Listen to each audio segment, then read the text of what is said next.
Hi guys. Okay. This one is going to be extremely personal to me, and I hope a learning experience for whoever decides to view it and maybe take some lessons from it. All right. Uh, as you all know by now, I'm disabled. I was born with cerebral palsy and cerebral. It's called cerebral palsy. Um, Another form of it is Bell's palsy, but the Bell's palsy only affects usually one side of your body, and it's like usually connected to a stroke, and that's not what I have. What I have is from birth, and it's just because when I was born, I didn't breathe right away like you're supposed to, so some of the brain cells died. And what happened is the disability I have, what I have affects my fine motor skills. So, like, I can't drive a car, and anything fine motor, like picking something up, takes me longer to do. Um, all right.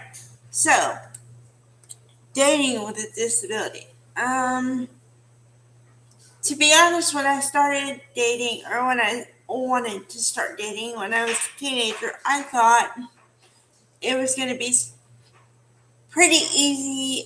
Just talk to people, make them understand what the issue is, and they'll accept you, and you'll date like anybody else. Um, I'd love to say it was that easy, but it was not. It was difficult.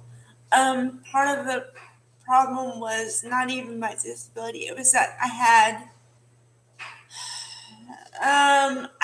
low self esteem, and I had like no confidence in myself, which is a part of low self esteem. But I didn't have the confidence that I have now to say, okay, I'm disabled, like it or not, and if you don't like it, then okay, sorry, kind of, but bye. I can say that now. I couldn't say that then. Um, and to be honest, disabilities and the education about it wasn't in the forefront, so I basically had to teach people about my disability and about myself and what I could do in relation to my disability and all that stuff on my own. Um, this was pre-internet, pre-everything. So, um, I didn't really date in high school. I had one, I had one boyfriend, but we only went on one date because I don't know. My parents didn't want me to date. I don't know. But then again, I was awkward on top of it. So it just was like a self fulfilling prophecy, and it just didn't turn out well. All right.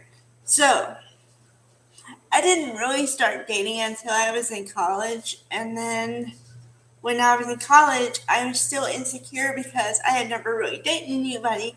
So I had to get the confidence in myself, and that took some time. So basically, I made all the mistakes that you usually make in your teenage years in my first relationship because I had no experience before that. Um, all right. And then I, okay, for my experience, mine personally, I found I connected more with people in wheelchairs, disabled, more than able bodied, because one, I had more exposure to them. Two, they already knew about my disability and they were fine with it. They knew I was in a wheelchair and they understood why, and I understood their disability. But then the flip side of that kind of happened too, whereas sometimes you'll talk to somebody about what their issue is, and you talk about your issue, and you end up trading disability stories and secrets and stuff, and you start turning into doctors and it's more informational than getting to know somebody. So, but now I have the confidence. Now I've had two major relationships. I've cared about 3 people in my entire life, really cared about them. And the rest of them, I didn't really have anything to do with them because once I found out the real motivation for dating me, I didn't want to date them anymore. All right. Some motivations for dating me that I did not agree with include wanting to be the help person, wanting to get some kind of award for dating the disabled chick. Number 2, having some kind of help complex where you have to help the needy one. Number 3, it could be a fetish for some people, and I am not kidding. And I don't know about you, but I do not want to be a fetish to somebody else.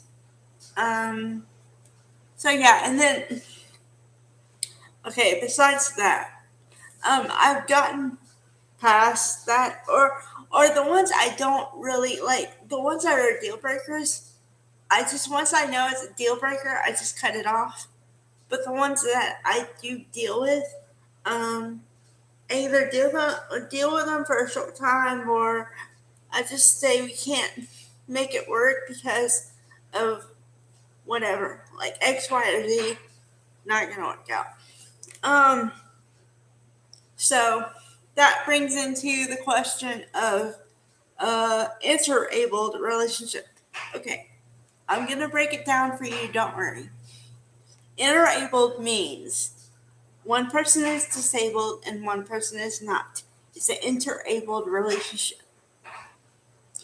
And they do work, they have the possibility of working, but the other person who's not disabled has to understand that you're disabled, but yet you're a person beyond that and still love you and like you anyway.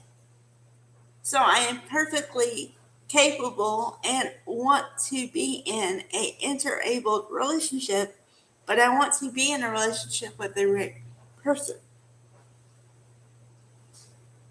So there's that. The reason why I brought all this up is because number 1, I want it to be a little more personal on these videos, but not too personal. And also, it coincides with a storyline that happened on a show this past week, about, I talk about it all the time, but it's relevant to me. So, I'm sorry. Okay. A Million Little Things, one of the main characters is disabled. I told you that before, or whatever. Okay, the episode this week was he wanted to start dating again because the last relationship broke up. Alright, so he didn't know what to do on his dating profile, so then one of the other characters helped him with his dating profile, and one of the questions and worry he had was whether or not to show his wheelchair in his picture or not. And I deal with that also, because the question is, I'm all for honesty, and I want the person to know I'm in a wheelchair, but I also want the person to know I'm a person beyond the wheelchair. I'm a person who happens to be in a wheelchair, not a wheelchair with a person in it. There's a difference. So, he chooses to include his wheelchair in the picture, but then he ultimately talks himself out of the date because he has no self-confidence and thinks that the woman who wants to date him is a wheelchair chaser or whatever and just dating him out of pity.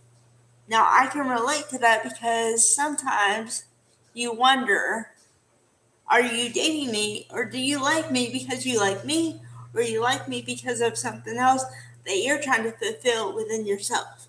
It's a legitimate concern, but it has happened also where, well, I can talk myself out of a date anytime, but also you can talk yourself out of a great person because you let your head get ahead and think of all the possible wrong things that could happen.